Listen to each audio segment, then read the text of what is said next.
Hi guys, in this video I'm gonna show you how to consolidate data in LibreOffice. So here you can see I have this file and right here I have 3 years, like this is 2022, this is 2023 and this is 2024, and these are some sales from people and I want to consolidate this data on this sheet. So in order to do that, first of all select the cell where you want to consolidate the data. Then here we need to click on data, click on consolidate, and right here in the function you need to choose the option like how you want to consolidate your data. I want to sum, so I'll just click on sum here. Now here we need to give them the source, so for that here we need to click, then just go to the first sheet. This is the first sheet, so I'll just select it from here, then just click on this icon. Now here we have added this, so in order to add this here for consolidation, we just need to click on add.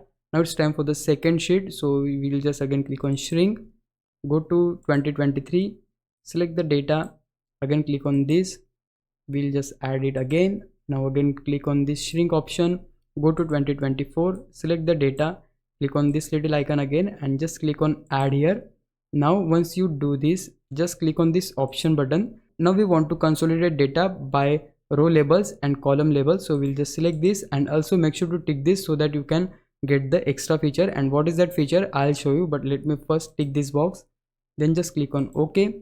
And yeah, here you can see we have successfully consolidated the data, and this is the complete sales from Roy, this is the complete sales from Mark, and this is the addition. So the addition is from 2020 to 2023 and 2024. Like here we have this plus option, and this plus option we are getting just because we checked that box by the name of link source, so that's why we are getting this. So this is the sum of total sales.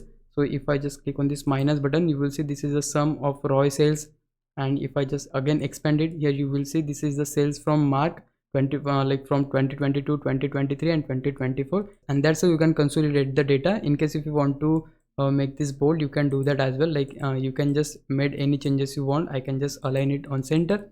But yeah, that's it. This is how you can do this. Now if you think I was a big help, can you please subscribe my YouTube channel? If you do, I would really appreciate it. But for now, thanks for watching. Bye bye.